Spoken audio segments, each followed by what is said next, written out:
is presiding over this investigation.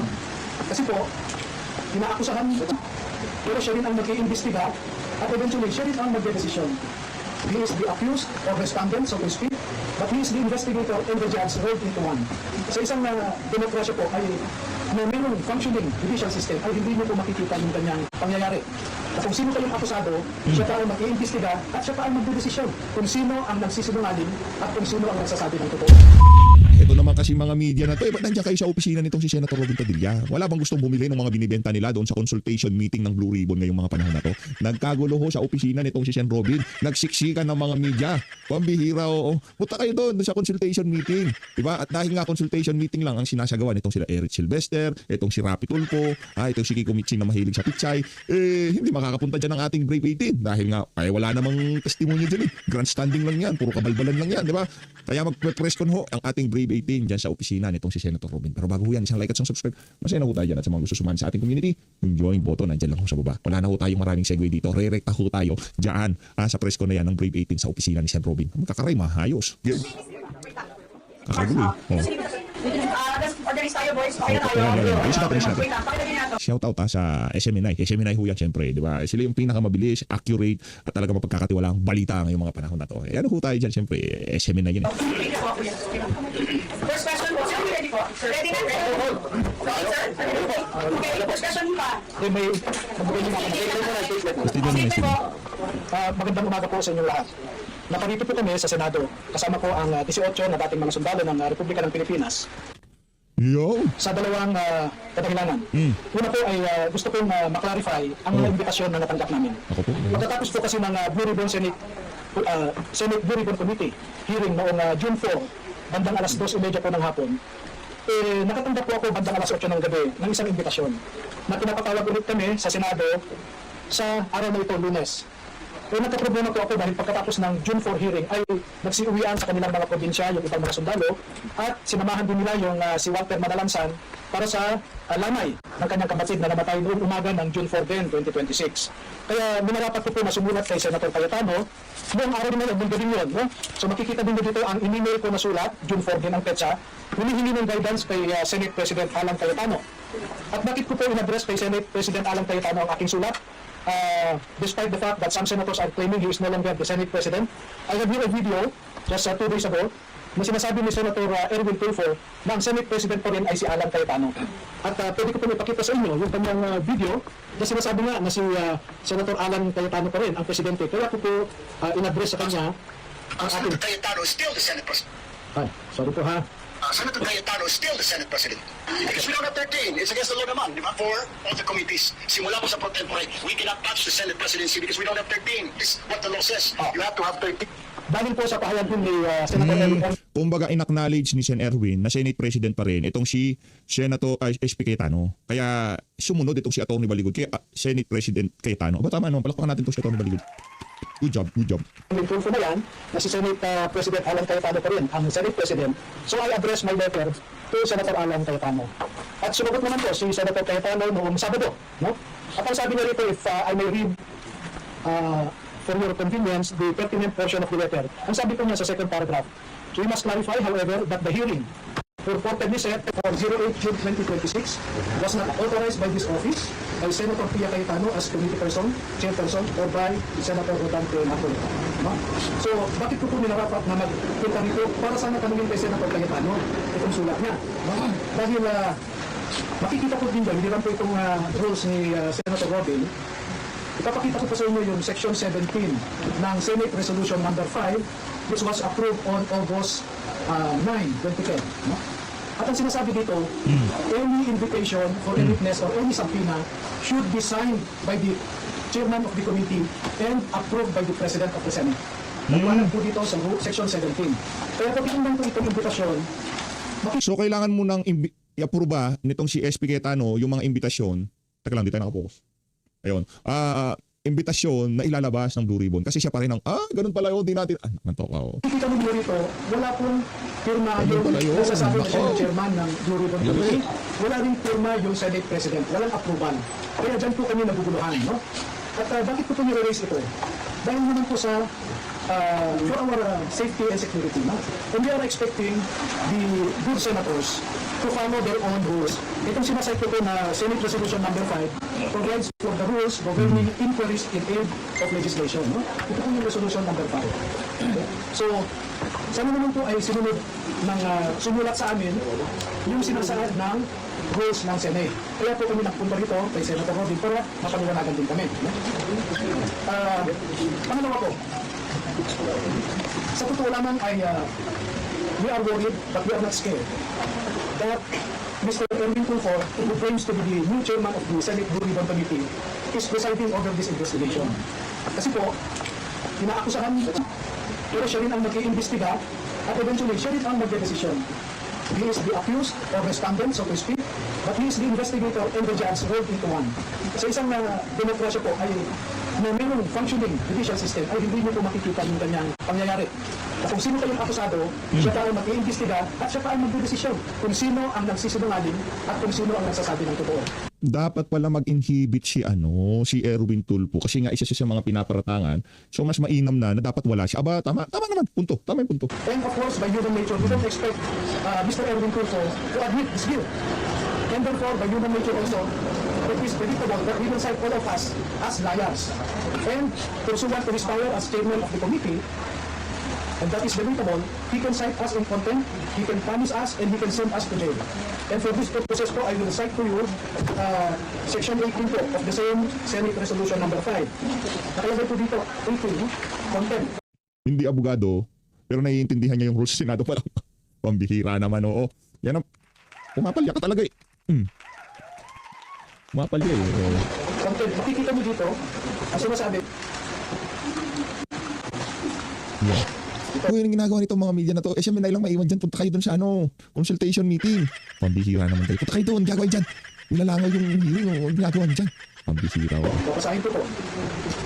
The chairman, with the concurrence of at least one member, may punish or cite in contempt any witness before the committee who disobeys any order of the committee or refuses to be sworn or to testify or to answer a proper question by the committee or any of its members or testifies falsely or evasively. Sa tingin nila, sasabihin ni Mr. Erwin Tulfo that we are testifying truthfully. Sasabihin nila we are testifying falsely. And what is the consequence of that? Contempt. And once you are contempt, I cited in contempt, itong rule po na ito ay inamend ng Senate. We have Resolution number 145. Senate Resolution number 145.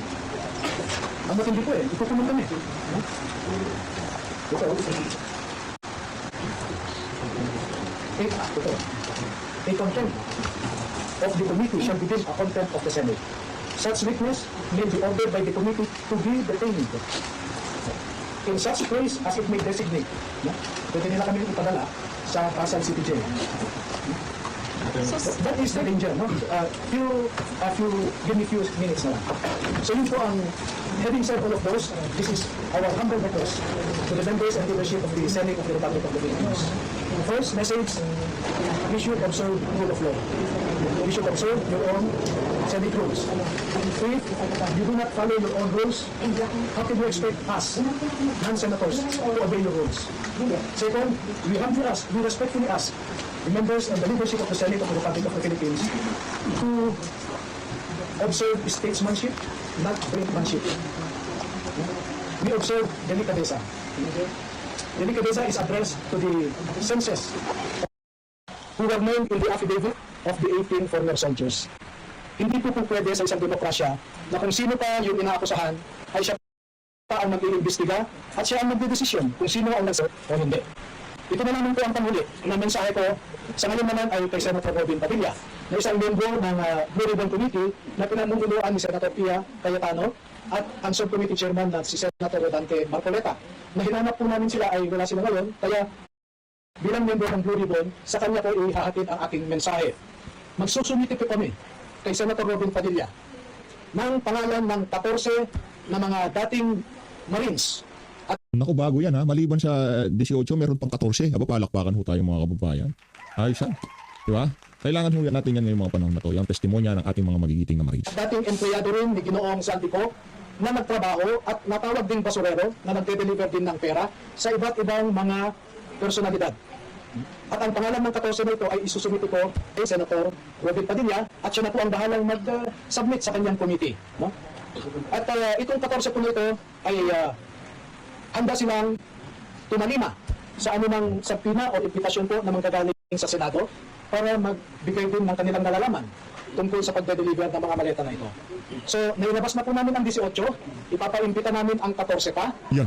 at kung hindi pa po kayo kontento, ay meron pa pong 7 na handang magtestigo rin. Ihuhuli po yung 7 dahil nasa isang maselan silang kalagayan na kung sa tingin ko makumbinsin naman ang ating mga mamamayan ay sapat na po yun. So yan lamang po at maraming salamat sa inyong lahat. Sir, to clarify, na yung after po this press con, pupunta po ba kayo sa inyo? Yes. Sir, do you want Senator Erwin to inhibit? By rules of SNC, he should. Magpudyurin ka, sir, sa hearing mamaya na mag-inibit siya. When we will manifest what I said to you earlier, that we should observe statesmanship. No? Pangit naman yung ikaw na yung nireklamo, ikaw pa mag-imbestiga, ikaw pa ang maging huwes. You mentioned earlier you expect them to cite the witnesses in contempt, sir? Well, if you look at the rules, no, it says there that if you falsely testify, you can be cited in contempt. Now, if the former soldiers will affirm and confirm what they stated in their affidavit, what would be the response of Mr. Erwin Tulfo and other legislators similarly situated? Sasabihin ba niya, nagsasabi kayo ng totoo? Hindi po, ang sasabihin niya, nagsisinungaling kayo. Ngayon pa nga lang, hindi pa kami nagpakita, sinabi mo niya na nagsisinungaling kayo. At kung sinabi niyo nagsisinungaling kami, ano po ang consequence niyo? Binasa ko po sa inyo ang Section 18 ng Senate Resolution number 5 as amended by Senate Resolution number 145 dated February 13, 2013. So wala kaming ibang patutunguhan kundi kunun po eh. And that is why the logic of our request, the reason, the basis for our request is for him to recuse himself, to inhibit and let those who were not named in the affidavit to preside over the investigation. Pero he can participate, sir, si Senator Erwin. Yes, we will. Chair. Yes, yes. And, Sorry, sir. Senator Robby, may sinabi ko kasi si Senator Erwin sa baba na itinatatanong po sa inyo kung saan akin niyo po ang naging nagagawin sa hearing niyo. Kung ano ang nais ng aking mga bisita, ayun ang mangyayari. Pero hindi ako uupo dun sa consultative meeting. And sir, Kulang ako ito sa kabila. dahil po, we will not oblige Senator Padilla to accompany us. We can go there on our own. I want to impress upon you, dear media members, that we are acting on our own. We are not upon the dictates of anyone. And let me respond to 3 serious allegations coming from so-called high government officials. Number 1, sinabi ni NBI Director Matibag doon na peke daw ang mga ito. Hindi raw sila dating mga sundalo. Okay? Yun ang allegation niya ngayon. Pero hindi ba stop ang grupo niya? Ito, basahin ko yung natanggap kong investigasyon. Nakalagay dito. We invite Atty. Baligot and the former enlisted personnel of the Philippine military. Ito, yung grupo mismo ni Mr. Erwin Tulfo nagsasabi na that they are former enlisted personnel of the Armed Forces of the Philippines. At klaro pa dito, from number 1 to number 18, nakalagay dyan former Marines, pero yung number 6 sinabi, Remy Boy Julian, Reservist Philippine Army. Yan po ang sinabi namin sa affidavit nila. Sa number 13, nakalagay dito, Romel C. Galapon, Philippine Army. Yan din po ang sinabi namin sa affidavit nila. No? Number 2, kung peke kami, ano ang resulta ng 2 pagkakataon na tinawag kami ng NBI sa National Bureau of Investigation na ang purpose nila was to conduct an identity verification of the 18 former soldiers. At 2 beses nilang na-prove na totoo yung sinasabi na 16 ang dating Marines, 2 naman ang dating Army. No? Pangatlo, bakit mo naman sasabihin na nagsisinungaling ang mga ito? Eh siya mismo, nagsumite siya ng affidavit ng mga sundalo sa ombudsman. At yung panel of investigators ng ombudsman na pinapangunahan ni retired General and Attorney Eliseo Cruz ng ombudsman, no? Eh binanggit nila yung affidavit ng 2 dating sundalo doon sa fact-finding nila against former Speaker Martin Romualdez, former Congressman Santico, at a certain Attorney Raulito Paras. Nandun po sa report ng panel of investigators ng ombudsman. I-anin po yun ng mga abogado ng ombudsman. So sino po ang nagsisinungaling? Noon pa ay sinasabi ko, si Matibag ay isang political operator, hindi po yan investigador. No? At ang ginagawa niya ngayon ay pinupolitika niya, hinahatak niya ang National Bureau of Investigation sa isang political exercise. Sana hindi masira ang NBI as an institution. O pangalawa, narinig namin kanina, nagmamonitor ako na ang sabi ni Senator Erwin Tulfo ay bogus daw ang mga ito. Eh kung bogus ang mga ito, eh bakit pa siya nagpadala at sinabi na former enlisted personnel ng Armed Forces of the Philippines ang mga ito? No? I think there is duplicity in the words of Ako, halimbawa, ako marins ako ngayong mga panahon na to. Marins ako. Ha? At kahit na awol, natanggal yan, mga yan, Tapos ganito ang paratang nila dito sa mga individual na to. Ay ako nasasaktan. Kahit na-aul yung mga yan, meron dahilan bakit sila nag-aul, bakit sila umalis sa serbisyo, may dahilan. Ang tanong dito, kasi pagka ika nga naging successful ang ginagawa nitong ating 18 Marines. Malaking bagay ito para sa Marines. Sila ang isa sa pinaka, sila yung ika nga naging sandigan ng sambayan ng Pilipino dito sa issue na to, dito sa katiwalian na to. Dahil sa kanila, nabulgar ang kabukutan na nangyayari sa ating bansa. Kaya kung ako Marine, dito ako sa dito ako sa katotohanan, dito ako sa mga naging kabaro ko. Dahil doon sa prinsipyo, paninindigan, at napag-aralan nila sa Marine, di ba? Yung pagiging honorable, talagang pinaninindigan nila. Si Saldi ko kasi, ang question kasi, yung isang question kasi nila, kung totoo yan, bakit nyo dinideliver yung pera? Di ba? Ano yun O, mali-malit ang pera, di man lamang kayo nagtanong. Hindi nila trabahong magtanong. Ang trabaho nila ay marangal. Alam nila si Saldi ko, merong hotel, merong eroplano, kaya normal yung pagpag-deliver ng ganong kalaking pera. Kaya hindi pwedeng questionin, bakit di kayo nagtanong? Bakit nag-deliver kayo ng pera galing sa nara? Hindi nila alam yun. Coming from the mouth of Mr. Edwin Tulfo. Attorney, ano masasabi niyo dun sa binabanggit ng NBI na may inconsistencies dun sila isabit sa ombudsman dun sa naging testimony nila sa Senado ng Webes? Ako po, sabi ko nga, sabihin niyo yung inconsistencies, no? And by the way, Halimbawa sir, yung binabanggit nila, nakalagay dun sa original na affidavit ng 18 na may mga pulis na ng Boriki dun sa maleta. Pero dun sa ombudsman, nakalagay na lang dun na may mga pulis na tumulong para mag-deliver ng mga maleta na wala na yung pag-Boriki. alam niyo ganito, ang pagpasehan po ninyo sana ay yung pirmado at notaryado na affidavit ng mga ito. Kasi may mga kumalat na may mga nagdagdag o may nagbago at ibinibintang nila sa amin yun. Ay dapat na makasuhan yan si Batipad kung saan niya kinuha yung taken na affidavit na yan eh. He relies on a fake document and puts the blame on us. Anong klaseng investigador yan? Nevertheless, as I said earlier, no less than the panel of investigators of the Office of the Ombudsman lend credence to the allegations of the 18 months. Sir, how about the claims na kasama daw po si Senator Lorente Gagawin sa akin? Hindi in-expound nung last. Dapat sana kasi nag-attend sila nung Senate Admin Committee hearing para sila ang nagtanong. Ba't nila kami pagbibintangan kung wala namang nagtanong? Diba? Pero nandun din sa affidavit, sir. Nandun po sa affidavit eh. Nag-deliver din po kay Sen. Lorente kay Sen. Mark. Sa? Hindi po nila binabawi yung sinabi nila na nag-deliver sila kina Sen. Loren at Sen. Mark. Kami po ay kwan, no? Let me clear this out with you now. Noong in-interview ako sa, I think it's the group of Edwin Gao, no? Pero yung babae doon na kwan eh. She was not interviewing but rather, anyway. Kasi ano yun, yung isa yung sinasabi ko sa inyo. Yung nag-i-interview na parang ewan. Kulang lang sungal sa bungangan ng mga nag-i-interview sa kanya yung nakatibong gusto niyang mangyari sa mga ini-interview niya. Di ba? Ganun yun eh. Kilala ko yun. Ang pangalan ng alin niya. Basta pangit. Parang pogi naman ni PH. Di ba? Ayun naman oo. Sinasabi ko sa inyo. Ang sabi sa atin, Atty. Bakit nasama si Laila de Lima sa listahan ng mga Congress members na hindi naman siya membro ng Kongreso noon? No? At pinapalabas nila ngayon, nasa kulungan pero si Laila de Lima noon, paano siya makatanggap? No? At dahil po dun sa pagtatanong, ang sabi ko ay, ang nabanggit kasi ng mga dating sundalo ay Congresswoman Laila de Lima. At ang explanation nila sa akin ay, Sir, nung ginagawa kasi natin itong affidavit bandang February, ay Congresswoman na si Laila de Lima. And out of respect, we addressed her as Congresswoman Laila de Lima. At ako naman, ay isinama ko nga siya, no? Doon sa listahan ng mga Congress members. But that is a peripheral issue. The central issue is, did she receive or not?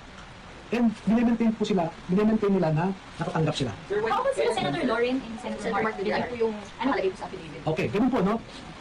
Noong in-interview ako nila Edwin Gao, sometime first week of March yan. So pinatawag ko sila lahat, no? Sabi ko, klaruhin nga natin ito. Bakit nyo nasabing Congresswoman Laila de Lima? So in-explain nila. At dahil hindi ako nakontento, pwede bang isa-isahin natin ang bawat pangalan na binanggit ninyo? So ilang araw po kami nag-review, no? O, sabi nyo, ikaw, Tube, sabi nyo ganito. I-confirm nyo sa akin. So mahabang proseso, no? Meron pong, at ito, with all sincerity, we are man enough to admit a mistake and brave enough to correct it. Okay? Doon po kay Senator Villar, sabi mo, no? Wala pong binabago doon. As is po yan, no? As is. Kay Senator Chis Escudero, As is. kasi siya yung minority yata noon, no? Si Mark, si Senator Loren, ang magkakasama sa majority. Magkakasama sila Tulfo noon, no? Tinanong ko kay Chis Escudero. So, ang nangyari po ay, sir, meron pa kami hindi na ibigay sa iyo na picture eh. So, nagbigay sila ng mga pictures, no? Na doon mismo sa bahay ni Senator Chis, no? So, remember, this happened in March, yung pag-review namin. March, ano pong year? 2026, March, no?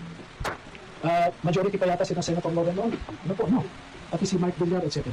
Ngayon, pagdating kay Senator, yun nga, Mark Villar, sabi ko, ikaw rin yan. So, nag-recollect yung mga nagsasabi. At sir, ganito. So, confirm po, no? At pagdating naman kay, maraming proseso yan. Pagdating kay Senator Loren, Nag-usap sila, same process. So, merong si Orbilio at saka si Balacon, no? Sabi nila, Sir, ito po yung recollection namin sa nangyari kay Senator Loren. Pagdating ng convoy namin doon, and this I distinctly remember, and as I said, I already rectified it, no? Pagdating namin doon, unang sasakyan, yung sasakyan ni Saldico, sabi nila, back up kami. No? Paghinto namin sa gate, nung number 40 Cambridge Street, maalala pa namin yung gate ay gawa ng kahoy, sabi nila yung gawa ng kahoy. Pag hinto ng sasakyan ni Saldico sa tapat ng gate, pagbaba niya sa sasakyan ay nagbukas yung gate. Pumasok ka agad si Saldico doon. Tapos nagsara din. So sabi, sir, maalala namin, walang ibang nakapasok sa amin. Maski si Mark Tiksay, hindi siya nakapasok kasi naisara ulit ang gate. Pero maalala namin, sir, na si Mark Tiksay, inutusan kami na magbaba ng 2 maleta. No? Pagbaba namin, pagbaba ng 2 maleta galing sa backup, ay ibinigay nila kay Mark Tiksay. E then maya-maya naman, sir, ay napansin namin, lumabas na si Boss Sandy, sumakay na sa sasakyan, at umalis na kami. So ang maalala namin, sir, with due respect, pasensya na, sabi, wala kaming nakitang maleta na nakapasok doon sa gate. Kasi nung ibinaba namin ay biglang lumabas din si Saldico. So sabi ko, sigurado kayo, yes. Ginawa kayo ng statement na ganyan, no? So ang ginawa ko po buong March ay pinapirma ko po sila. At dahil hindi ko naman kilala o wala naman akong access kay Senator Loren, pinakiusapan ko si Mike Defensor, no? Sec Mike, ako, may access ka ba kay Senator Loren? Bakit? Sabi niya, ganito yung sinasabi ng 2 sundalo. Ibinigay ko po sa kanya yung sinabi ng 2 sundalo. Sabi ko, inaamin nila pagkakamali nila. Kung gusto ni Senator Loren na kasuhan yung 2, ibinibigay ko ang ebidensya. Pwede niyang kasuhan ng perjury yung 2 kung gusto niya. Pero as I said, we are man enough to admit a mistake and brave enough to rectify it. Okay? Second po, na gusto kong i-emphasize. Yan ang problema. Okay lang yung maging man enough na tumanggap ng pagkakamali at tayuan yung pagkakamali. Walang problema dyan. Siguro kung wala tayo sa politika, nasa mga personal na buhay tayo at ika nga magmanghingi ng paumanhin dahil nagkamali tayo sa mga bagay-bagay na dapat hindi sinabi, dapat hindi nagawa. Okay yun, walang problema. Kaso dito, Atty. Baligod, napakasensitibo nito. Napakasensitibo nito na kung saan inabanggit ang pangalan, maya-maya, mawawala sa listahan. Okay? Ang tanong dito, PH, ang ayaw nga ba sa mga ganyang klaseng galaw ng mga Brave 18? Ang atin dito, kung tayo lang, kung sino na yung mga nabanggit, diretsuhin nyo na yan. Wala nang marami. Kaya nga si Senator Rodante Maculata, wala tayong problema. Diba? Para walang problema yung tanggapin yung pagkakamali. Aminin yung pagkakamali. Pero hindi yan nga katanggap-tanggap sa sambayan ng Pilipino. Kung kasama pangalan ni Senator Loren Legarda, kasama yung pangalan ni ganito ganyan, kung sinabi yan ng 18 Marine, dapat diretsuhin yan. Kasi doon sa isang pangalan na yon, mababahiran yung buong apidapit nyo. Kaya sabihin yung maninap naman kami para ganito ganyan. Hindi yun ang usapan dito eh. Yung kabuuan, kasi kung ibig sabihin nagkamali kayo doon sa isa, hindi kaya kayo nagkamali doon sa iba? Hindi ko sinasiraan yung 18 Marine. Kaya siguro yung iba niya kagaya natin ng sentimiento. Yung sinasabi ni Atty. Baligod na tawag dito, we are man enough, ha? Para sabihin, nagkamali kami, merong pagkakamali, o doon kaya sa iba, walang pagkakamali doon kay Erwin Tulfo. Kay Erwin, kay Tito Soto. Hindi ko sila pinagtatanggol dito. Kumbaga advocates ako dito. Yung opposition advocates. Diba? Ayaw ko devil, hindi naman ako devil eh. Opposition advocates ako dito.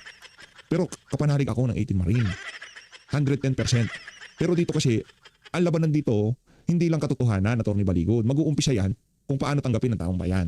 Di ba tinanggap nila na ganito, maya-maya mag-iiba. Paano pa nila tatanggapin yan? Paano bukas makalawa mag-iiba na naman yan? Kaya dapat linawin ng maigi, ayusin. Mahirap po yan ganyan.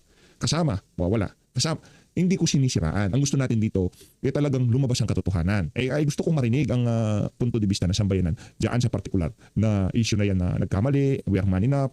Hindi yung pagiging pagpapakalalaki, hindi yun eh. Ang labanan dito, naratibo. Ang labanan dito, hindi lang katotohanan, naratibo at kung paano tanggapin ng sambayanan yung inyong mga sinasabi sa mga isinumpang salaysay, sa mga pinirmahan yung apit-apit. Yun ang hatin dito. Kaya kung bago maglabas sa mga panibagong testimonya, apit-apit, mas mainam na talagang ayusin. Hindi lang double, triple. Kasi pagka lumabas na yan sa media, wala na. Imbis na makabuti yan, baka mas makasama pa doon sa mga una nyo na sinabi. Dapat puliduhin. Hindi ako galit sa kung sino man dito. Suportado natin yan, 110%. Kung merong isa sa mga magtatanggol dyan sa mga individual na yan, isa ho tayo dyan. Diba? Pero sana, Sana, huli na to. Kaso, itong una na to, ay mga Pilipino kasi ano naman ho yan eh. Ano ho kasi tinitingnan natin yung timpla ng mga kababayan natin sa social media kasi nasa social media tayo. Hindi naman ho kagaya sa mainstream media kaya nating manipulahin ng naratibo, yung umayat maya kasi inuulit-ulit nila yung mga kasinungalingan para magtunog at magmukhang katotohanan. Eh tayo hindi pwede dito. Yung kasinungalingan, hindi ho natin ulit-ulitin para magmukhang katotohanan. Ayaw ko sabayan itong mga ganitong klaseng nalulungkot lang ho tayo, nalulungkot tayo. Hindi ko alam, nagmadali kayo. Hindi na para sa akin, no? Para tanungin, hayaan na natin na sabay ng Pilipino magsabi ko. Ay sa inyo, yung napangalanan sa affidavit na yan, gaya ng sabi namin sa affidavit, yun lamang ang naaalala nila noong ginawa yung affidavit na yan. In fact, marami pa kung iba eh. Ang sabi nga sa akin, sir, pwede mo ba kaming isama sa Senado at saka sa House of Representatives para kung mag-session sila, ay mamukhaan namin kung sino yung mga nakita namin na hindi namin maalala yung mukha o ang pangalan. Bakit? Sir, kasi yung napangalanan namin dyan ay yun lamang yung mga sikat, nakikita namin sa TV, sa news, sila yung popular, sila yung palagi namin nakikita, kaya yan ang maalala namin. At yan po nandun sa affidavit nila. Sinabi po nila yan. Sir, clarification. So, doon nagpunta po sila sa bahay ni Senator Loren. Pumasok si Zaldi, pero walang maletang ipinasok. Yun nga po ang recollection nila after, no? Kaya, Nung ministry. March. Oo, na, sir, naalala namin, pag hinto ng sasakyan, bumaba si Boss Saldi, bumukas na rin yung gate. Sa supposed bahay po ni Senator Loren. Oo, yun ang, Hindi po nila nakita si Senator Loren. hindi po. Kasi po ang style nila yan, may everyday po may detail yan eh. Kung ano yung assignment nila, kung ano yung lakad, no? So, pwede ko lang ipakita sa inyo, nasa oras na ito, pupunta si Saldi ko dito. So, may schedule sila. Bakit po ngayon lang nagkakaroon ng correction? Bakit ngayon lang po? Ay, hindi, March pa po yun. March pa yun. After nung interview, Pinakorek nila. after nung interview kay Edwin daw. Hindi pa naman sir yung affidavit ninyo sa ombudsman kasi nandun pa Hindi pa namin, yes, totoo po yan. Hindi namin. Kaya ang sabi ko nga, pakibigay ito kay Senator Loren, kapo kay Mike Defensor. Pero kung sa tingin niya, agrabyado siya, eh ito yung pag-amin ng dalawa, kapo. At pwede nung gamitin ito to, Kapit sa ombudsman sir ng pag-rectify dun sa pangalan niya. hindi ko pa po sinasubmit. Pinabayaan ko lang muna. And I will let Senator Loren take whatever legal action she deems proper to vindicate herself also. Nakausap niyo na po si ay si Senator Loren upon this. Ay, hindi Bago po. pa po yung nangyaring Thursday na pagharap po nila sa plan. Ay, hindi po. Never, wala akong access, wala akong contact. Ang maalala ko lang, after the Senate Blue Ribbon Committee last June 4, ay ginapit po siya sa mga sundalo. At nakipagkamayata siya. Sir, yung recent Mark Villar, siya mismo nakatanggap ng maleta. Ah, Doon walang correction. wala po eh. Kung ano yung nandun, kasi pinareview ko bawat isa po doon, bawat paragraph, bawat pangalan na binanggit, pinaulit ko po sa kanila. Ulitin niyo yan, sabi ko. So far, ang correction nila, number 1, kay Laila de Lima, sir, sabi niya, nasabi namin congresswoman kasi out of respect. Pero nakatanggap. Pero nakatanggap siya. At Kailan yun? syempre, nung nakalabas na siya sa kulungan, no? Kasi pag may meeting sa Unit 8 Townhouse sa Forest Park, at ang pinag-uusapan ay tungkol sa ICC, dumarating po si Congresswoman Laila de Lima. At hindi lang naman po isang beses yan eh. And as I said, pag lumabas po, pag inimbitahan ng Blue Ribbon yung 14 na bagong mga testigo, kung mamarapatin ng Senado na imbitahan sila, ay mapukwento pa po sila kung ano yung nalalaman nila. Kasi marami pong code eh. Marami pong detalye na hindi ko sinama sa affidavit nila. Bakit? Kasi ang sa akin noon, I just wanted to reveal enough information to warrant an investigation. No? At pag nagkaroon ng investigation, sabi ko, doon nyo ilalabas lahat ng gusto nyo sabihin. At true enough, nakatanggap ako ng imputasyon sa Office of the Ombudsman. No? Mag-uumpisa kami sa June 11. Iisa-isahin po nila ang 18. I-interviewin sila ng mga abogado ng Ombudsman, yung panel of investigators. At doon po nila ibabahagi lahat na ng impormasyon na alam nila. Nung Senate hearing na sa yung Blue Ribbon po na nakaraan, may mga lumabas po din na gusto sana namin, hindi nila lumabas eh, pero hindi nila naiwasan na maikwento, no, yung iba. Sir, sabi nila yung pag-rectify dun sa mga na-submit ko. Most likely na nila. Pagka tinawag po sila, kasi may schedule, no, sa June 11 in the morning si Buduan, no? Sa June 15 si Esquivel, sa June 16 si Tube. Sila sabay-sabay. Hindi po, isa-isa po yan. Okay. Okay, June 11 si Buduan, sa June 15 si Taberto sa umaga, si Tube sa hapon. Sa June 16 si Esquivel sa umaga, si Navidad sa hapon. So, dire-diretso na po yan, no? Sir, sorry. Clarification. Yung kay Sen Mark, siya mismo ang tumanggap. May details ba? Hindi po sinabi na si Senator Mark mismo. Pero ang nakita nila, bumaba sila, nagbaba ng maleta at naipasok yata sa gate. No? Ng bahay ni Senator. Yung address na yun. Saan ang address? We have time to wait for my answer. Sandali lang, sige lang. Nakita ba nila na tumagat na maleta si Senator Mark? Hindi, sabi nga nila, hindi nila nakita si Senator Mark pero naipasok nila yung pera sa compound, no? Sa loob. Ang address. Sa bahay niya? Ito po, Kailan po? City po. Kay Senador Loren, attorney, nakita rin ba na tumanggap siya ng maleta? Hindi nila nakita. Hindi nila nakita. Pero bahay. Pero wala ang pumasok na maleta sa bahay, sir. Yun po ang naging clarification. No, kasi parang sandali lang daw pumasok si Pan si Salvi. At pagpasok niya, naisara Mabilis, matagal, tumambay, nakipagkwentuhan. Basta lahat ng konektado kay Saldi ngayong mga panahon na to, dapat tagilid sila. Lahat ng bahay na pinuntahan, lahat ng binabaan ng maleta, hindi ko sinisiraan yung kung sino pa man. Diba? Hindi ko tayo ganyan dito sa PH Update. Gusto natin, sana ay consistent sa susunod. Yung, kung ano yung una, ewan ko ba sa inyo, bahala nga kayo. yung day. So pati si Mark Pitsay naiwan sa labas. Naniniwala ako sa 18 Marines. Naniniwala ako dahil una sa lahat, tauhan sila ni Saldi ko. Kasi ang dating dito, ang expectation ng ating mga kababayan dito sa mga Marines na to, lahat ng transaksyon, lahat ng dealings ni Saldi ko, yun ang ating kasi di nga natin naririnig si Saldi ko, di ba? Ngayon kung ano sabihin nitong mga to, kumbaga yun na talaga yun eh. Diba? Hindi natin alam kung yung bang pagpunta doon nitong mga 18 Marines ni Saldi ko, meron lang pinag-usapan. Pero dahil nga napaka-controversial nitong issue na to, ang ina-assume ng ating mga kababayan, once na nagpunta itong si Saldi ko sa isang lugar, sa isang individual, automatic maleta na pinag-uusapan natin dyan. Kaya nga, kung meron silang nalalaman, maleta, nagbaba ng ganito, nagbaba ng ganyan, ano ho yan? Merong bigat. Merong bigat. Talagang kailangan questionin yung mga individual na nabanggit nila. Okay? Ngayon, kung magpapatunay, ika nga tutuldok sa lahat ng kalokohan na to, ang isang individual na nakikita natin na dapat magsalita dito, na para kumpirmahin, yung idiniliver na pera ni ganito, totoo, maleta yan, naglalaman ng ganito karami. Yung mga file na kay Saldi ko. Kaya para matapos na to, Saldi ko, magsalita ka na. Mag-oath ka, o kung ano pa man, ilabas mo yung, sigundahan mo yung sinasabi ng mga 18 Marine.